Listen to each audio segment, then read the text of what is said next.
2 जनवरी 1967 की। पहले पेज के अंत में बात चल रही थी, कोई फेल होंगे तो उनका पद भ्रष्ट हो जाएगा। साक्षी होकर के देखना है। फिर ऐसे भी नहीं है कि विकार में जाते रहे और कहें ड्रामा में ऐसा ही है। ऐसों को तो कहेंगे फिर जानवर बिसल।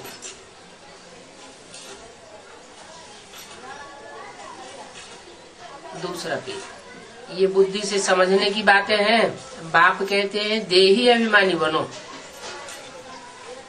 कोई भी देहधारी से ताल्लुक नहीं। देही अभिमानी, देह और देही।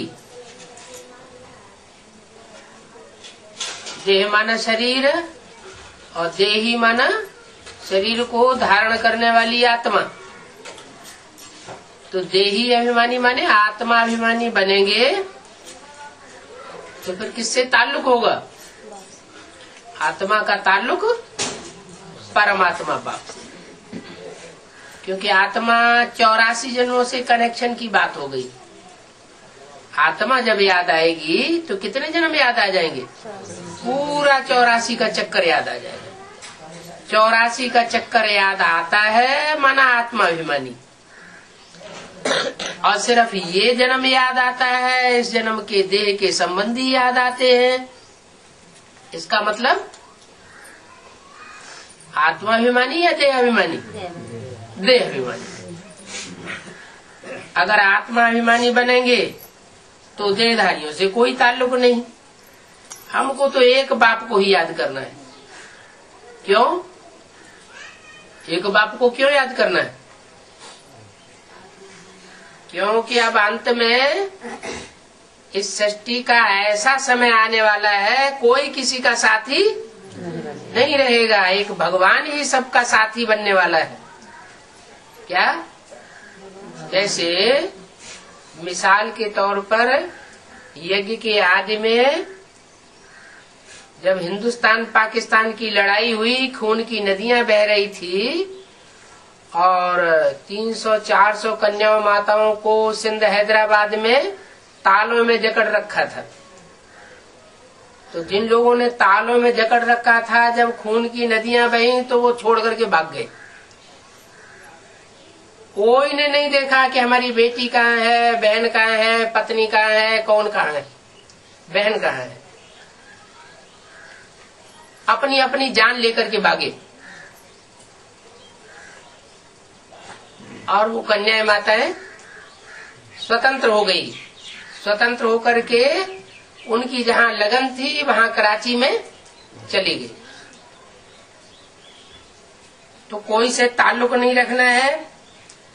अभी तो ये संगम है, सतयुग आदि का और कलयुग अंत का संगम।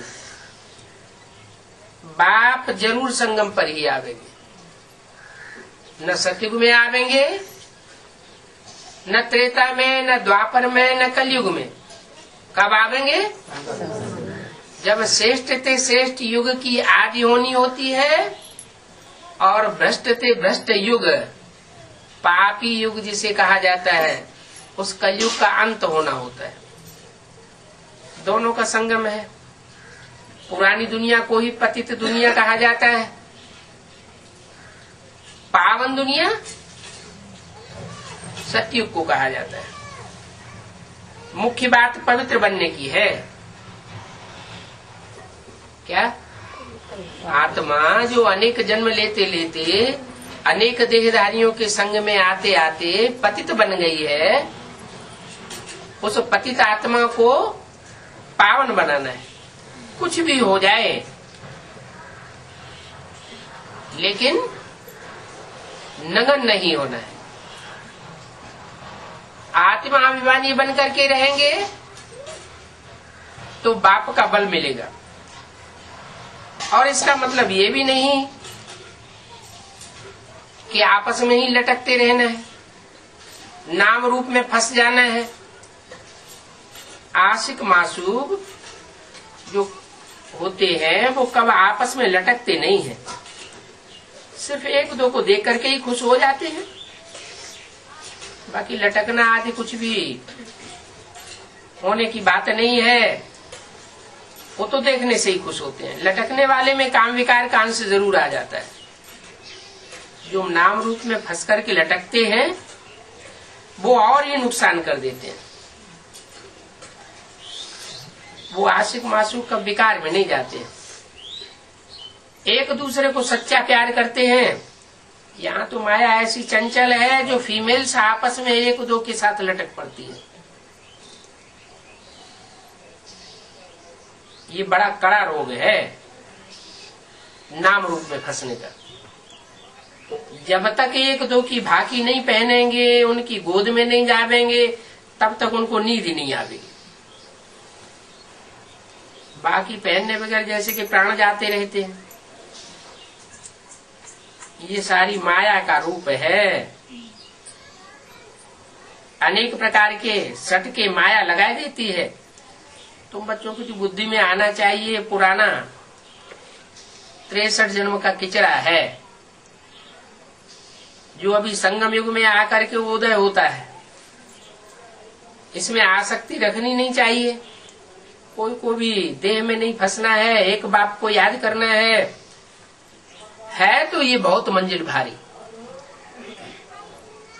मंजिल भारी क्यों है? क्योंकि 63 जन्मों की रील अभी संगम युग में घूम रही है।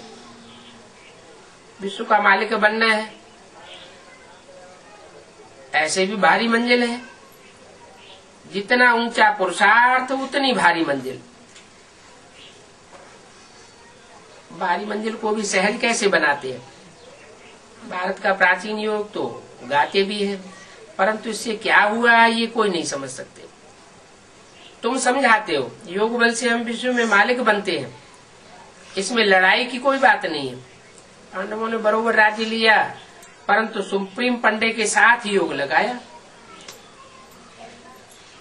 क्या सुप्रीम पंडा? तो इसका मतलब नंबरवार पंडे और भी हुए ना। उन्होंने पंडों के साथ योग नहीं लगाया, सुप्रीम पंडे के साथ योग लगाया। सुप्रीम पंडा कौन हुआ? शिव बाबा। सुप्रीम पंडे के साथ योग लगाया तो विकर्म विनाश हुए। पंडे के साथ जाना होता है ना, गाइड करता है ना पंडा।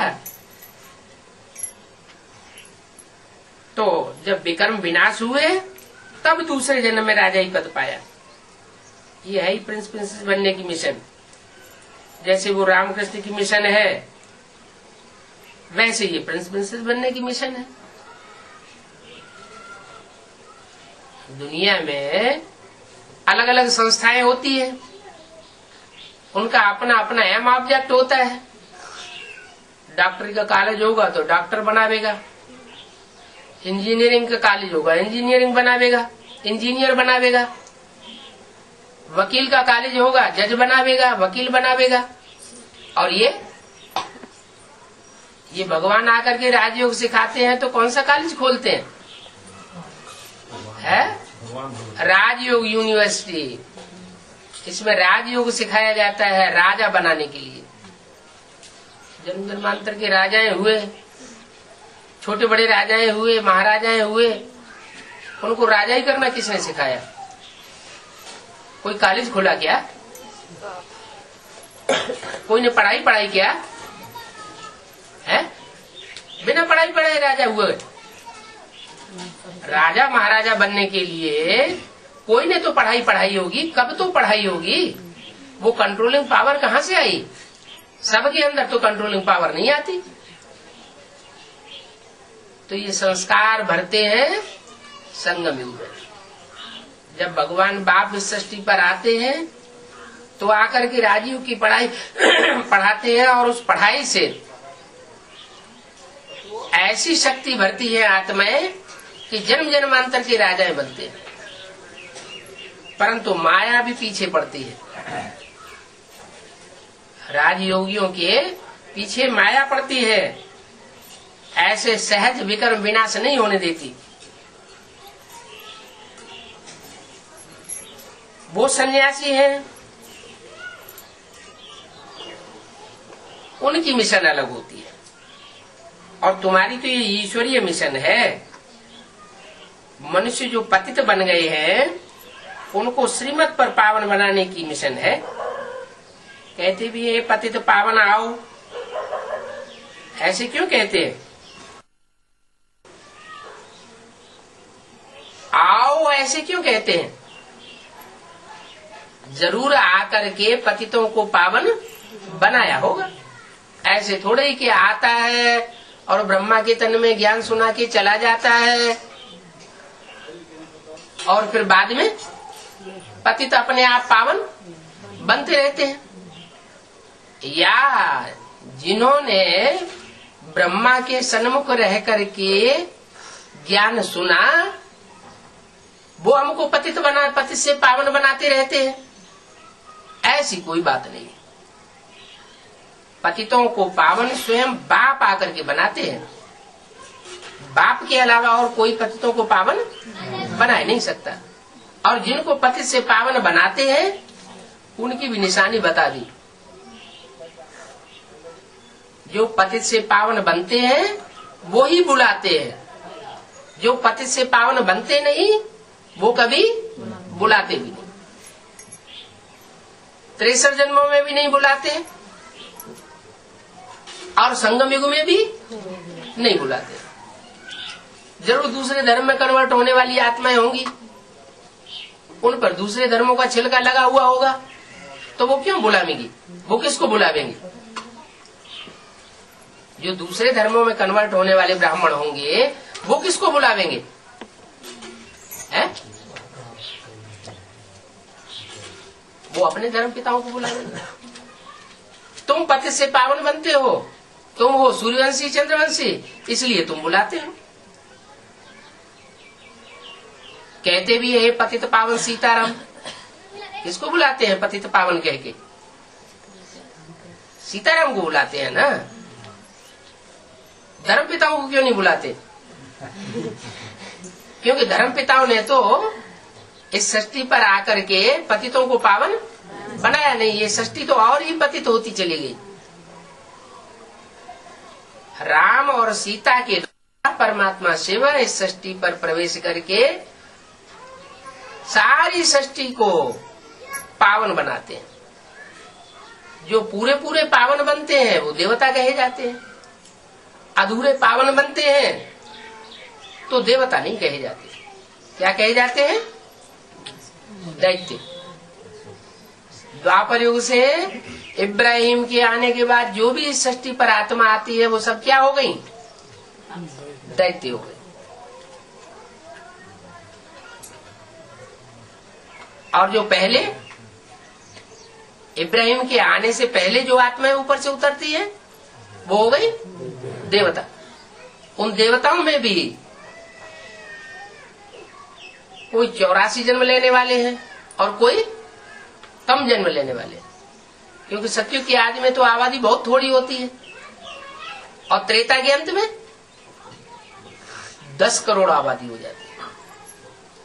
तो जो 10 करोड़ आबादी वाली आत्माएं हैं वो सब एक जैसी ब्राह्मण नहीं होती है। संगम युग में 9 कुरी के ब्राह्मण गाए गए हैं, तो जरूर वो ऐसी आत्माएं जो 9 धर्मों में कन्वर्ट होती है।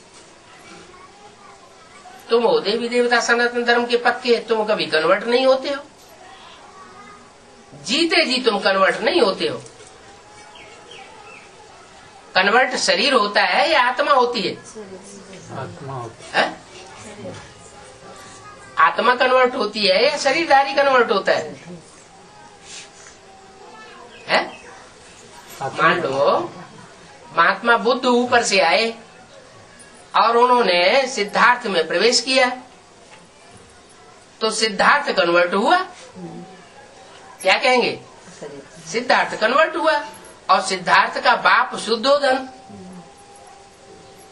शुद्धोधन कन्वर्ट नहीं हुआ। वो कन्वर्ट नहीं हुआ, उस जन्म में कन्वर्ट नहीं हुआ। अब उसके बच्चे ने चीन, जापान जैसे देशों में, इंडोनेशिया जैसे देशों में जाकर के भारी परिवर्तन कर दिया,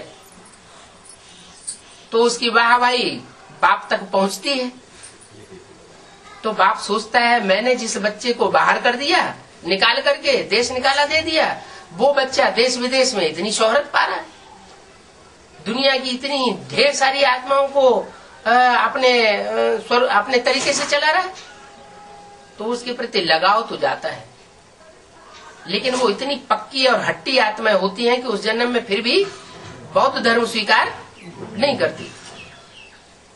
तो जो दिल जाता है ना, वो दिल जाने की वजह से अंतमते सुगते हो जाती है।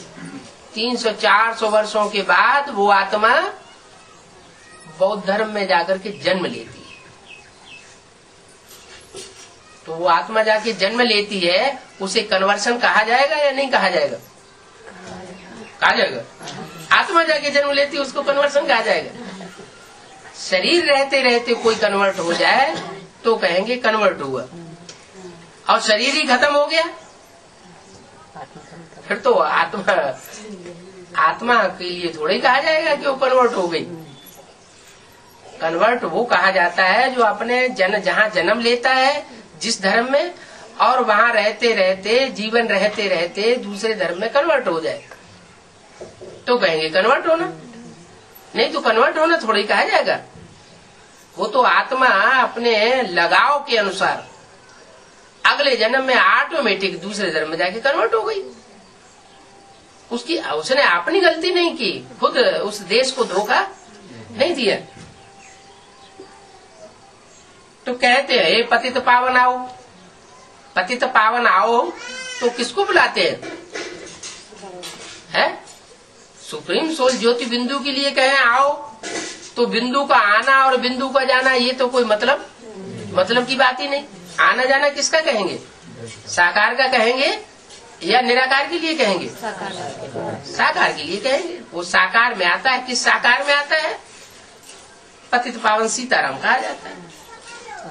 सीता का नाम क्यों लेते हैं? सीता में भी प्रवेश करता है क्या? है? नहीं करता है कि नहीं करता है? करता है, करता है मालूम है? सीता में प्रवेश करता है, इसका प्रूफ मिलता है? यज्ञ के आदि में प्रवेश किया, उसका प्रूफ मिला? गीता माता में तो प्रवेश मिला। गीता माता में प्रवेश किया, काय के लिए प्रवेश किया? भगवान आता है तो किस लिए प्रवेश करता है? ज्ञान सुनाने के लिए प्रवेश करता है या भक्ति सिखाने के लिए प्रवेश करता है? ज्ञान सुनाने के लिए प्रवेश करता है। तो प्रवेश किया सीता माता में ज्ञान सुनाने के लिए? ज्ञान सुनाने के लिए तो प्रवेश नहीं किया। तो भले उस समय ज्ञान सुनाने के लिए प्रवेश नहीं किया, लेकिन उस समय जो भी आत्माएं सहयोगी बनती हैं यज्ञ के आदि में, राम वाली आत्मा के साथ साथ वो आत्माएं सारी ही दूसरा जन्म लेकर के जब आती है, तो वो एडवांस पार्टी जब कही जाती है, तो उसमें जो भी 108 मणके हैं नंबरवार, उन सब में परमात्मा शिव का प्रवेश होता है। इसलिए वो रुद्रमाला के मणकों में मुख बनाए जाते हैं। बनाए क्या? वो तो बने बनाए होते हैं। कोई में 1 मुख, कोई में 4 मुख, कोई में 2 मुख, कोई में 14 मुख।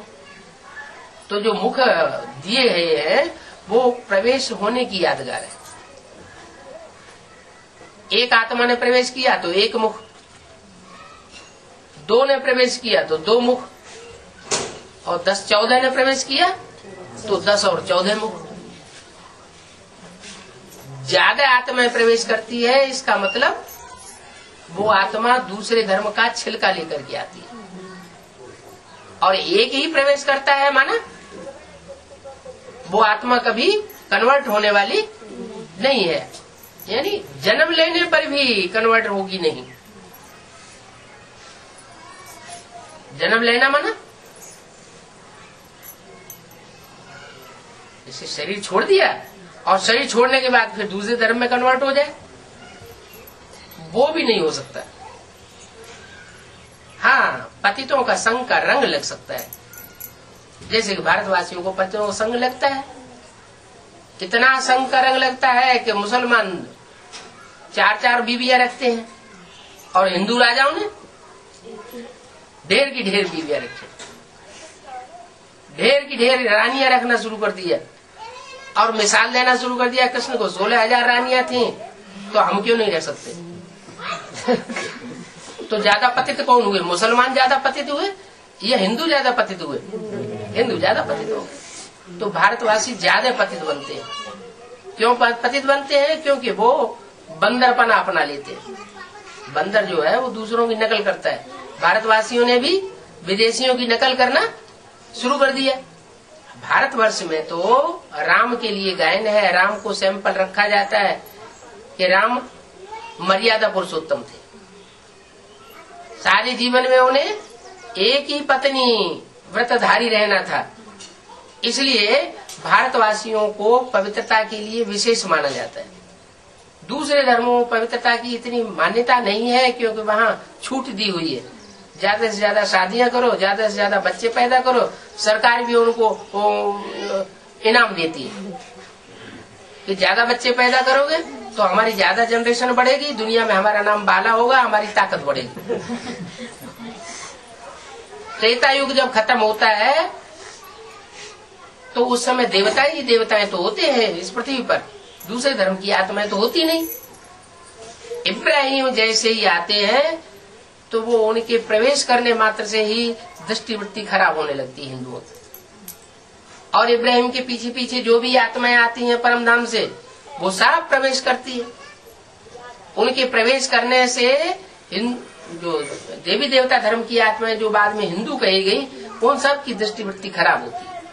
दृष्टि खराब हुई, वृत्ति खराब हुई और वाचा भी खराब होती है और कर्मेंद्रियां भी भ्रष्ट होती है। ऐसे जब भ्रष्ट बनते हैं तो उसमें जो सूर्यवंशी होते हैं वो भड़क जाते हैं। सूर्यवंशी भड़कते हैं और झगड़ा शुरू हो जाता है, अपना अपना प्रोविंस अलग अलग कर देते हैं। जो इस्लामी है उनको भगा दिया जाता है अरब देशों की तरफ, खदेड़ दिया जाता है। वो वहां जाकर के अपना इस्लाम धर्म स्थापन कर लेते हैं। वहां जाकर के वो जनरेशन उनको बढ़ानी है, इसलिए भाई बहनों में भी उनमें पहले शादी होती थी। सगे भाई बहनों में भी शादी होती है। अभी मुसलमानों में सगे भाई बहनों में शादी नहीं होती, सिर्फ दूध बचाते हैं। बाकी मामा की लड़की, चाचा की लड़की, जो ताऊ की लड़की, उनके साथ भी शादी कर लेते हैं। क्यों? क्योंकि उन्हें तो अपनी जनरेशन बढ़ाने में ही फायदा है। हिंदुओं की जनरेशन थोड़ी होती जाती और दूसरे धर्म वालों की जनरेशन बढ़ती चली जाती है। जब ऐसे ऐसे होता है तो हिंदू बहुत कमजोर पड़ जाते हैं। भारत की हालत जो है बहुत खस्ता हो जाती है। जनसंख्या के आधार पर ही नहीं, क्वालिटी के आधार पर भी। वो अपने अंदर हीन भावना आ जाती है कि दूसरे देश जो है बहुत ऊंचे हैं और हम नीचे हैं।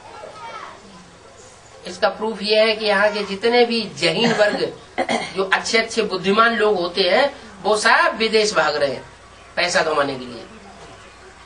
भारत की सरकार उनको उनका वेतन नहीं दे पाती, उनकी कदर नहीं कर पाती। जो जहीन है भी इंडिया में जो 2-4, तो उनको कोई पूछता नहीं। ऐसी स्थिति जब हो जाती है तो विदेशों को बहुत ऊंचा समझते हैं और भारत को बहुत नीची दृष्टि, अपने को नीची दृष्टि से देखने लग पड़ते हैं।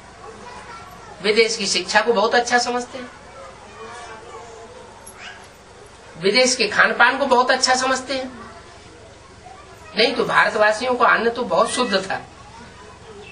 देवताएं कोई मांस, गोश्त, मछली, अंडा, शराब नहीं खाते थे। देवताओं का जो भोजन था वो प्रकृति मुहैया कराती थी। सात्विक जीवन और सात्विक प्रकृति, इतनी सात्विक प्रकृति थी कि उन्हें कोई काम नहीं करना पड़ता था, कोई कल कारखाने नहीं थे और फिर भी प्रकृति के द्वारा सब कुछ मुहैया होता था।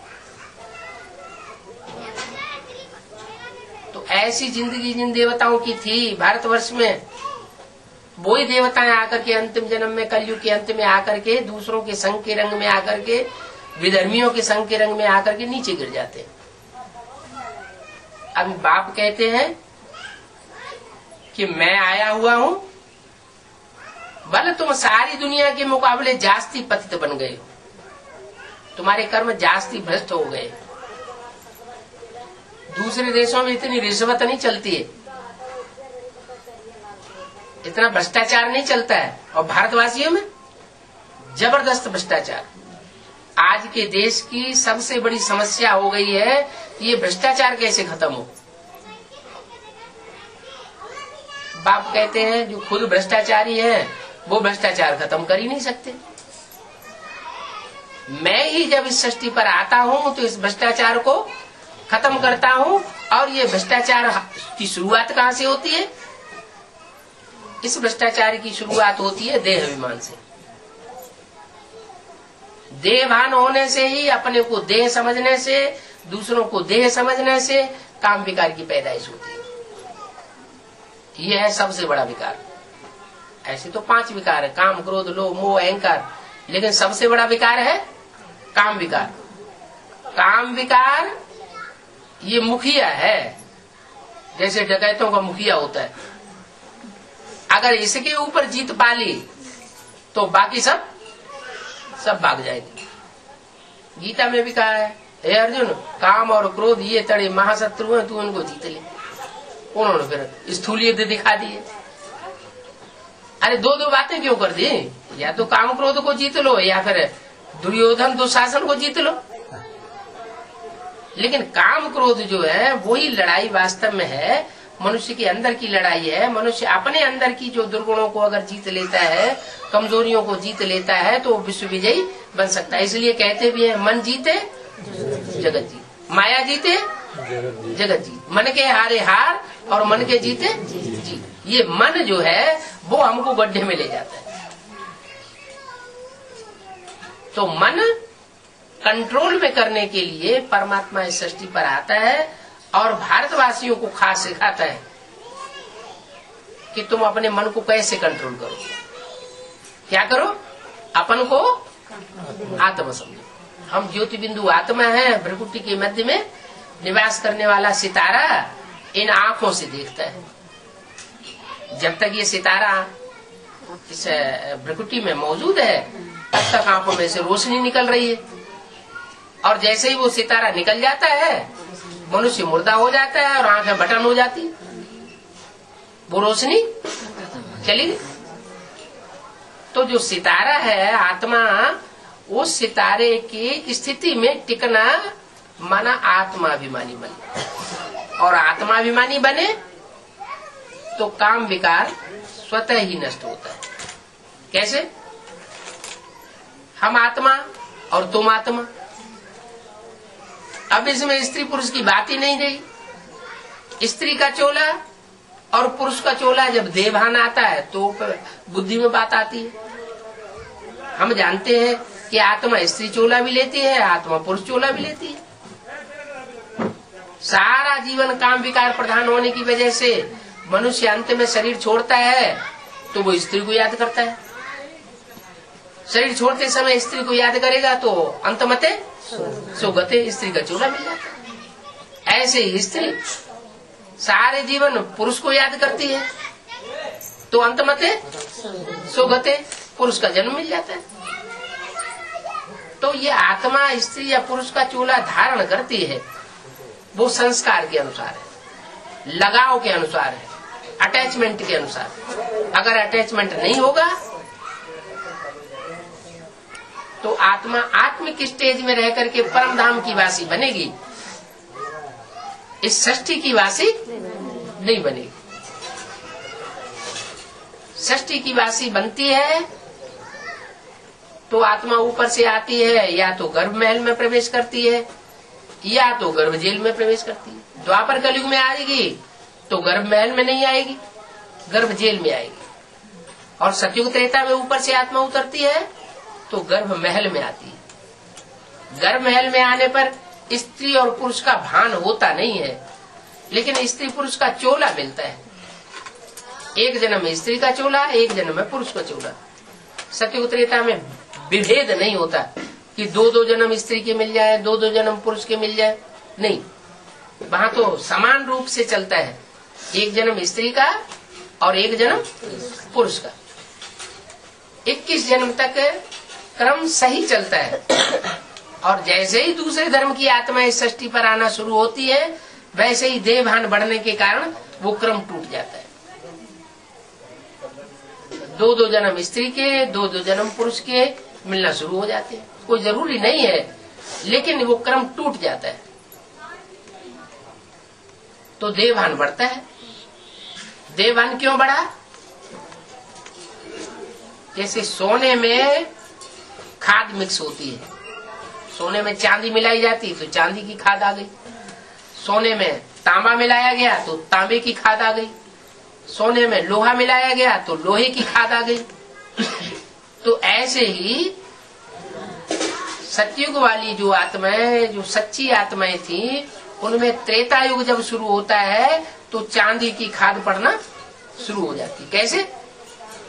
जो 14 कला संपूर्ण बनने वाली, 14 कला का संपन्न पुरुषार्थ करने वाली आत्माएं हैं, वो ऊपर से आकर के इस सृष्टि पर जन्म लेती है और उनके संग का रंग लगता है। सतयुग में तो सिर्फ 2 करोड़ आबादी होती है, त्रेता में आके 10 करोड़ आबादी हो जाती है।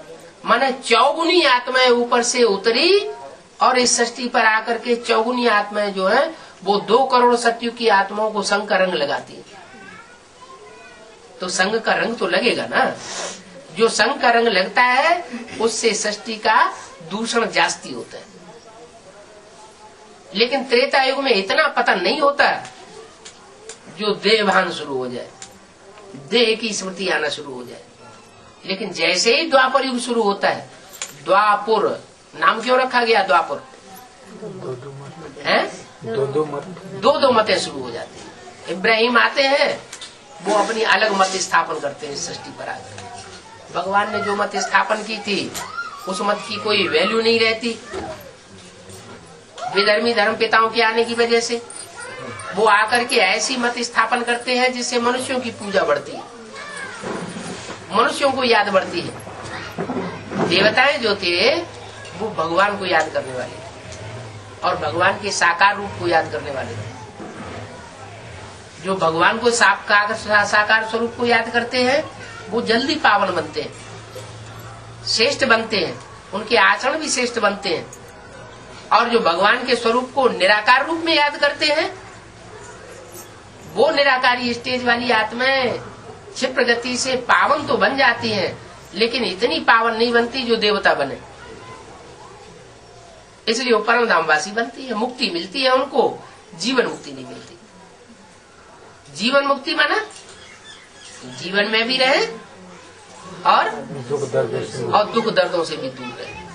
माना आत्मा शरीर धारण करके इस सृष्टि पर रहे, सुख भोगे और दुख न भोगे। तो आत्मा की चाहत क्या है? आत्मा क्या ये चाहती है कि इस सृष्टि को हमेशा छोड़ करके हम ऐसी दुनिया में चले जाएं जहाँ न सुख हो, न दुख हो, न शरीर हो?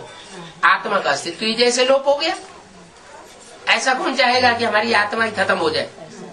ऐसा तो कोई नहीं चाहता। आत्मा रहे, आत्मा तो अजर अमर अविनाशी है, लेकिन आत्मा अजर अमर अविनाशी तब कही जाए जब वो शरीर धारण करे। अगर शरीर ही नहीं है तो सुख दुख भी नहीं है, फिर तो ये नाटक ही खत्म हो जाता है।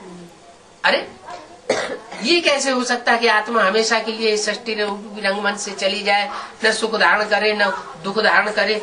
तो ये तो भगवान के लिए भी नहीं कहा जा सकता। भगवान को भी इस सृष्टि पर आना पड़ता है। कहते भी है हर युग में भगवान आता है। अब तो भगवान को तो इस सृष्टि पर बांध दिया, और साधु सन्यासी दूसरों को सिखाते हैं कि हम हमेशा के लिए मुक्त हो जाए। तो हमेशा के लिए किसी की मुक्ति होती नहीं। आत्मा हमेशा के लिए सृष्टि से मुक्त हो जाए माने आत्मा का अस्तित्व खत्म हो गया। तो आत्मा का अस्तित्व खत्म हो जाना ये तो संभव ही नहीं है। जो भी आत्माएं हैं उन सब आत्माओं को इस सृष्टि रूपी रंगमंच पर जन्म मरण के चक्र में जरूर आना पड़े, और जन्म मरण के चक्र में आवेंगी तो वो नीचे जरूर गिरेंगी। क्यों? जैसे कोई बीज होता है और बीज को बार बार बोया जाए, कोई अच्छा बीज आता है और उस बीज को बार बार बोया जाता है, तो कई बार बोलने से उसकी ताकत कम हो जाती है। जो पहले 20-25 दाने निकलते थे, दूसरी बार बोने से उसमें कम दाने निकलेंगे, कम मोटा दाना निकलेगा, उसका पौधा छोटा होने लगेगा। तो ऐसे ही आत्मा भी एक प्रकार का बीज है। ये परमधाम से सृष्टि पर जब ये आत्मा आती है तो पावरफुल शरीर धारण करती है। इंद्रियों में ताकत ज्यादा होती है, सुख भोगने की भी ताकत ज्यादा होती है। और जैसे जैसे जन्म मरण के चक्र में आती जाती है, इसकी शक्ति क्षीण होती जाती है, इंद्रियों में ताकत भी कम होती जाती है। आज से 300-400 वर्ष पहले की हिस्ट्री तो मनुष्य के पास ऐसी मौजूद है जो कोई काट नहीं सकता। 300-400 साल पहले महाराणा प्रताप की जो तलवार है वो म्यूजियम में रखी हुई है। वो तलवार इतनी भारी है कि कोई साधारण आदमी उसे उठा भी नहीं सकता ठीक से, और वो तलवार चलाते थे। तो कितने बलिष्ठ शरीर होते थे 400 साल पहले। और ये सृष्टि तो 2500 साल नहीं, 5000 साल पुरानी है। 2500 साल की तो हिस्ट्री मिल रही है, इतिहास मिल रहा है। 5000 साल पहले जब सतयुग बरतता था इस सृष्टि पर, तब देवताओं के शरीर कितने सुडौल और सुंदर और शक्तिशाली होते होंगे। आज भी मंदिरों में देवताओं की जो चेहरे दिखाए जाते हैं, उनमें आंखों में कितनी ललक दिखाई पड़ती है, कितनी शोभा दिखाई पड़ती है। आंखें बड़ी बड़ी दिखाई जाती है, चेहरे पे चमक दिखाई जाती है। और आज 84 जन्म लेने के बाद क्या हुआ? कलयुग के अंत में हर मनुष्य की आंख अंदर धस गई। क्यों धस गई अंदर? क्योंकि आत्मा में ताकत नहीं गई। तो अब ये आत्मा रूपी जो बैटरी है, इस बैटरी को चार्ज करने के लिए जनरेटर चाहिए। वो जनरेटर है परमपिता परमात्मा शिव। वो इस सृष्टि पर जब आता है तो कोई साकार तन में प्रवेश करता है। जिस साकार तन में मुकर्रर रूप से प्रवेश होकर के इस सृष्टि पर प्रत्यक्ष होता है, उस तन को पहचानना ये सब आत्माओं के बस की बात नहीं है। दूसरे धर्म की आत्माएं जल्दी नहीं पहचानेंगी। कौन पहचानेंगे? जो असल सूर्यवंशी आत्माएं होंगी, जो सृष्टि की आदि में आई होंगी, एकदम 84 जन्म लेने वाली आत्माएं, वो आत्मा पहले पहचाने। वो सूर्यवंशी है। गीता में भी लिखा हुआ है, भगवान जब आते हैं तो सबसे पहले सूर्य को ज्ञान सुनाते हैं। तो सूर्य जब ज्ञान सुनेगा भगवान से, तो वो किसको सुनाएगा? इब्राहिम के बच्चों को सुनाएगा। किसको सुनाएगा? सूर्य अपने बच्चों को पहले सुनाएगा। तो सूर्यवंशी बच्चे जो है वो पहले इस ज्ञान को सुनते हैं, और जो सुनते हैं उनमें फिर नंबरिंग बनती है। वो फिर 108 रुद्रमाला के बन के संसार में प्रत्यक्ष होते हैं। माला पहले रुद्र की माला तैयार होती है, तैयार तो होती है, लेकिन वो आत्माएं ऐसी आत्माएं हैं जो जन्म जन्मांतर राजाई प्राप्त करने वाली आत्माएं। सतयुग में भी, त्रेता में भी, द्वापर में भी, कलयुग में भी, हर युग में जन्म जन्मांतर राजाई प्राप्त की है। किसी ने कम, किसी ने ज्यादा। कोई ऐसी भी होती है कि कोई जन्म में राजा नहीं बनती है, लेकिन प्रिंस प्रिंसेस बन के रह जाती है, राजकुमार राजकुमारी बन के रह जाती है। जैसे कोई राजा को 4 बच्चे पैदा हुए, तो एक ही तो गद्दी पे बैठेगा कि चारों गद्दी पे बैठ जाएंगे? एक गद्दी पे बैठता है, बाकी 3 राजकुमार हो जाते हैं। तो राजकुमारी की पोजीशन तो मिलती है, तो भी तो पोजीशन तो ऊंची हुई ना प्रजा में। जो और साधारण साहूकार हैं और जो बड़े बड़े ओहदेदार हैं और जो अधिकारी हैं, उनके मुकाबले उनका मर्तबा तो ज्यादा होता है। तो कहने का मतलब ये पढ़ाई के ऊपर आधारित है। और पढ़ाई है खास किस प्रैक्टिस की? आत्मिक स्थिति। सवेरे उठ करके जितना हम आत्मा की याद में अपने फाउंडेशन पक्का डाल लेंगे, सारा दिन वो आत्म की स्थिति मजबूत बनी रहेगी। जैसे अभी संगम युग है, संगम युग में जो आत्माएं जितना ज्यादा आत्म की स्थिति की प्रैक्टिस करती है, जन्म जन्मांतर वो उतनी ज्यादा आत्म की स्थिति में रहेंगी। ज्यादा आत्म की स्थिति में रहेंगी तो दूसरे धर्म की जो आत्माएं ऊपर से आती है वो प्रवेश ही नहीं कर पाएंगी और बार बार यहाँ देहभान में आएंगी, देह के आकर्षण में आएंगी, तो आत्मा की ताकत कम होती जाएगी। आत्मा की ताकत कम होने से क्या होगा, द्वापर युग से दूसरे धर्म की आत्माएं आती हैं, वो प्रवेश कर जाएंगे। अभी भी भूत प्रेत आत्माएं किस में प्रवेश करती है, कमजोर में या पावरफुल में? जो कमजोर आत्माएं होती हैं उनमें भूत प्रेत प्रवेश कर जाते हैं। तो इसलिए बाबा का जो ज्ञान है वो ये सिखाता है कि हमारे ऊपर कोई अधिकार न कर सके। क्या ऐसा ज्ञान देता है कि हमारे ऊपर कोई अधिकार न कर सके। हम दूसरों के ऊपर अधिकार भले करें, सतयुग त्रेता में अधिकार करने की बात नहीं, कहा द्वापर कली, लेकिन दूसरे हमारे ऊपर अधिकार न जमा पाए। जैसे महाराणा प्रताप हुए, उस समय अकबर का राज्य था, सारी इंडिया में वो तो सम्राट था, लेकिन उन्होंने उसकी अधीनता स्वीकार नहीं की। कौन सी ताकत थी? वो तो एक चित्तौड़ छोटा सा राज्य, उसके राजा थे, और सम्राट अकबर तो सारे देश का राजा था। इतने बड़े सम्राट के सामने उनकी ताकत क्या बड़ी, कोई ज्यादा ताकत थी? लेकिन फिर भी अंजाम क्या हुआ, महाराणा प्रताप ने कभी भी उनकी अधीनता स्वीकार नहीं की। तो ये शक्ति कहाँ से भरी? ये संगम में शक्ति भरी आत्मा ने। ऐसे शिवाजी, कहा शिवाजी के पिताजी छोटे से औहदेदार, उनके घर में शिवाजी पैदा हुए, और औरंगजेब तो सारे भारत का सम्राट। शिवाजी ने उनकी अधीनता कभी भी स्वीकार नहीं की। एक बार चंबे में फंस भी गए तो कोई न कोई युक्ति बना करके और निकल गए, हिम्मत नहीं हारी। माना हिम्मत जो करता है शिव बाबा उसको मदद जरूर देता है।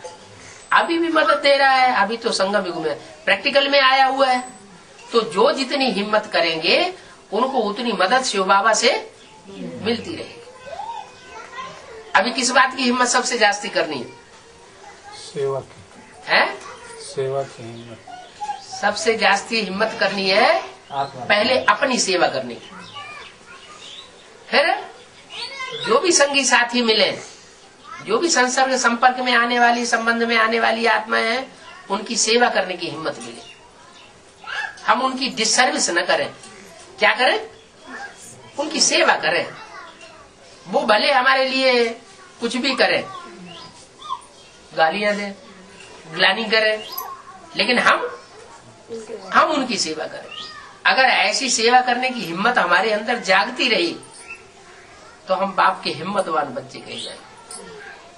क्या हिम्मते बच्चे मदद, बाप जरूर मदद करेगा। सारा विश्व एक तरफ और एक आत्मा एक तरफ भी हो जाए तो भी बाप उसको मदद करने के लिए बांधा हुआ है। कहाँ 5 पांडव दुनिया और कहाँ 500-700 करोड़ मनुष्य आत्माएं, सारे कौरव और यादव और सारे ही दुश्मन। कोई बाहर की दुनिया की तरीके से दुश्मन, कोई ब्रह्मा कुमार कुमारी बनकर के दुश्मन, और कोई प्रजापिता ब्रह्मा कुमार कुमारी बनकर के भी दुश्मन हो जाते हैं। माना सारी ही दुनिया दुश्मन हो जाती है तो भी वो हिम्मत नहीं हारते। जैसे बाप ने श्रीमत दी है उस श्रीमत पर चलना है और श्रीमत पर चल करके आत्माभिमानी बनकर के रहना है। न दुख देना है न दुख लेना है। दूसरों को देना है तो क्या देना है? सुख देना है। ऐसा ज्ञान कभी ना सुना है कि दूसरे को दुख हो जाए। कभी कभी क्या होता है कि अहंकार में आकर के ज्ञान तो सुनाते हैं, लेकिन ऐसा ऐसा ज्ञान सुनाते हैं जिससे दूसरी आत्मा अगर उठने वाली हो तो भी और ही गिर जाए, हाथ जोड़ ले, हमें नहीं चाहिए ये ज्ञान, नफरत ही पैदा हो जाए। तो वो डिससर्विस नहीं करना चाहिए। डिससर्विस माना कोई आत्मा को उमंग उत्साह में लाने की बजाय और ही उसको डाउन कर देना। सर्विस करना माना उमंग उत्साह में लाना, खुद भी उमंग उत्साह में रहना, दूसरों को भी उमंग उत्साह में लाना। वो सर्विस दूसरों की तब कर सकेंगे जब पहले हम खुद आत्माभिमानी बनने की हिम्मत करें। ये बहुत बड़ी तपस्या है। क्या वो ऋषि मुनि सन्यासी तो टांग ऊपर कर देते हैं, एक टांग पर खड़े हो जाते हैं, पांव के पंजे पे खड़े हो जाते हैं, हाथ ऊपर कर देते हैं, हाथ ऊपर किए खड़े रहते हैं, तो वो समझते हैं ये तपस्या है। खाना नहीं खाते हैं, इसे तपस्या समझते हैं। बाप कहते हैं वो कोई तपस्या नहीं है, ये तो देह को दुख दिया, क्या जीव घात कर रहे हैं। बाप आकर के जीव घात नहीं सिखाते, भूखा रहना नहीं सिखाते, कोई तकलीफ नहीं देते। क्या कहते हैं? सिर्फ क्या करो? आत्मा को याद करो। दूसरे को देखते हो तो भी आत्मा बिंदी याद आए। क्या चेहरा देखने में आएगा, लेकिन साथ साथ हाँ वो बिंदी सितारा जरूर याद आए।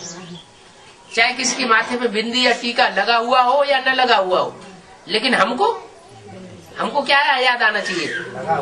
हाँ, कि हमको दिखाई पड़े कि ये सफेद सफेद सितारा इसकी बिंदी में चमक रहा है। तो अगर ऐसी प्रैक्टिस डाल ली तो जैसे कि हम आत्मा चलते फिरते उठते बैठते खाते पीते, कोई गाली दे रहा है तो भी, कोई ग्लानि कर रहा है तो भी हम उसको किस रूप में देखें? आत्मिक। जब आत्मिक रूप में देखेंगे तो आत्मा आत्मा भाई भाई हो जाएगा। वो भी परमात्मा का बच्चा, हम भी परमात्मा के बच्चे। वो थोड़ा ज्यादा तमो प्रधान अंदर से समझेंगे। क्या समझेंगे? कि ये ग्लानि कर रहा है, गाली दे रहा है, तो ये ज्यादा तमो प्रधान बन गया है, और हम थोड़ा वह है हमारे ऊपर बाप की, इसलिए हम अपने को कंट्रोल किए हुए हैं। रहम आना चाहिए कि ये आत्मा नीचे गिर रही है, इस आत्मा को भी ऊपर उठाए। तो जब हम ऐसे लगातार वाइब्रेशन बनाएंगे तो हमारे वाइब्रेशन का दूसरों के ऊपर असर पड़ेगा। इसलिए बताया कि जब विनाश होगा उस समय कोई तलवार लेकर के या बंदूक लेकर के भी हमारे ऊपर आक्रमण करने के लिए आ जाएगा, क्या बिल्कुल मारने के ऊपर ही आमादा हो जाएगा, तो भी हमारी आत्मिक स्थिति के आधार पर उसको भयंकर साक्षात्कार हो जाएगा, अब भाग खड़ा होगा।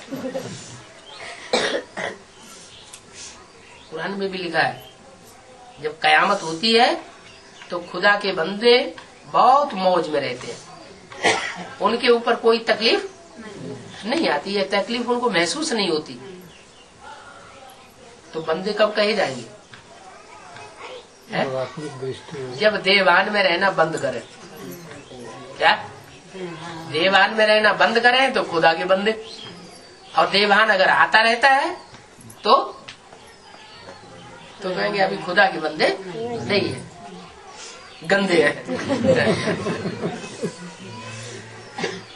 तो सुबह से लेकर के शाम तक ये प्रैक्टिस करें पक्की पक्की। क्या कि हम ज्योति बिंदु आत्मा है, और दूसरी भी आत्मा जो जरूर मिलती है जुलती है संपर्क संबंध में आती है, उनको भी हम क्या देखें?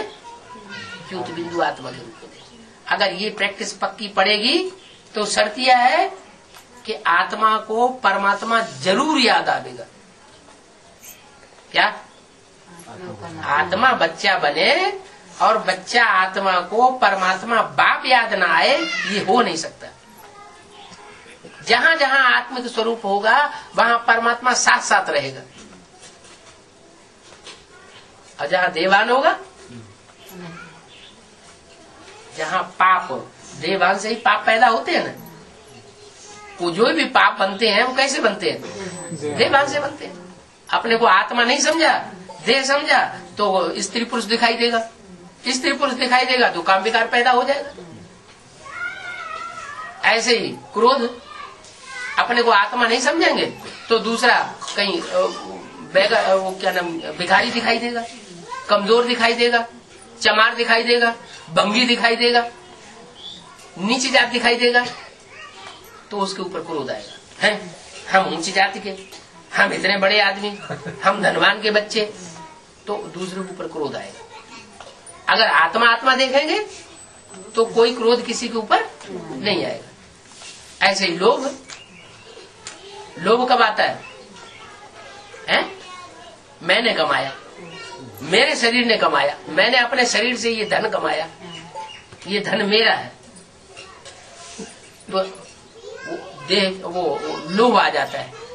तो इसको बैंक बैलेंस इकट्ठा करें। जो बच्चे हैं वो खाते रहेंगे जन्म जन्मांतर, तो जन्म जन्मांतर बच्चों के लिए धन इकट्ठा किया, ये देहधारियों के लिए इकट्ठा किया ना। वो बच्चे आज इस जन्म में बच्चे हैं, अगले जन्म में हमारे दुश्मन बनेंगे, क्या बनेंगे कुछ पता है? कुछ भी पता नहीं। तो लोभ जो है उसका भी मूल क्या हुआ? देह अभिमान। चाहे देह अपनी है, अपनी देह के लिए, और चाहे दूसरों की देह के लिए धन का लोभ किया, खाने पीने की चीजों का लोभ किया, तो वो लोभ का मूल जो है वो देह अभिमान होता है। आत्मा समझेंगे तो वो देहभान लोभ का पैदा नहीं होगा। ऐसे मोह, मेरा बच्चा, ये इसका बच्चा, माताओं में ज्यादा होता है। मेरा बच्चा, मेरे को क्यों ऐसे देखा, मेरे बच्चे से ऐसे क्यों कहा, ये तो तेरा बच्चा है। जैसे सौतन में झगड़ा होता है ना, ऐसे झगड़ा हो जाता है। तो ये जो मोह है उसका भी मूल क्या हुआ?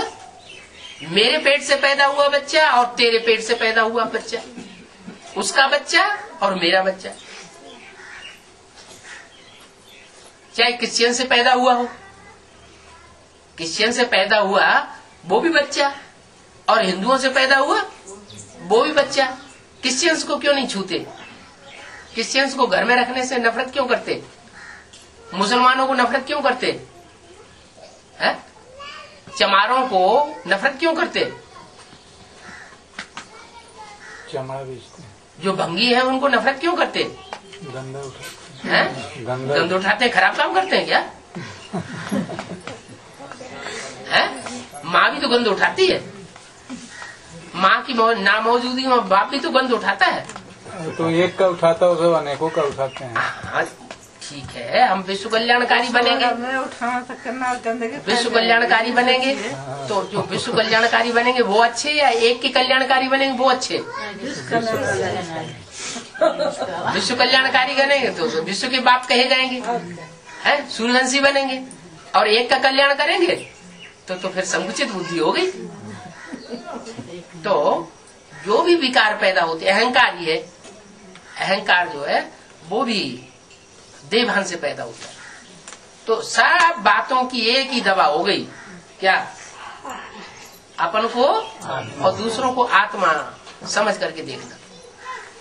आत्मा न देखने के कारण दुनिया भर की झंझटें संसार में पैदा हो गई, दुनिया भर के दुख व्याप्त हो गए। तो शुरुआत कहाँ से करें? हैं? अपने को पहले आत्मा बनाए कि पहले अपने बच्चे को बनाए?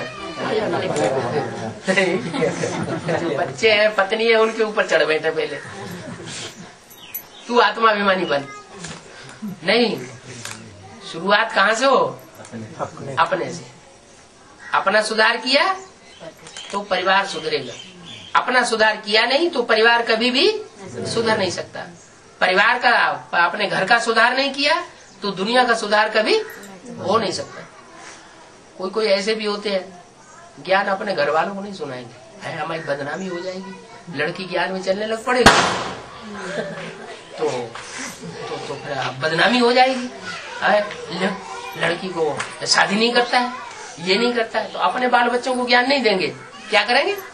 दूसरों को ज्ञान देंगे। खुद स्वर्ग में जाने का पुरुषार्थ करेंगे, अपने बाल बच्चों को नरक में ढकेलेंगे, तो उनको क्या कहेंगे? ये परिवर्तन कर पाएंगे? ये अपना भी परिवर्तन नहीं कर सकते और दुनिया का भी परिवर्तन नहीं कर सकते। तो आत्मा बनना, आत्मिक स्थिति में अपने को देखना, ये पहली सीढ़ी है पुरुषार्थ की। उसके बाद कौन सी सीढ़ी है? दूसरी सीढ़ी कौन सी? परमात्मा बाप को याद करना। बाप को याद तभी कर सकेंगे जब ज्ञान लेंगे। क्या ज्ञान अगर लेंगे नहीं, ज्ञान में रस होगा नहीं, तो बाप की पहचान नहीं हो पाएगी।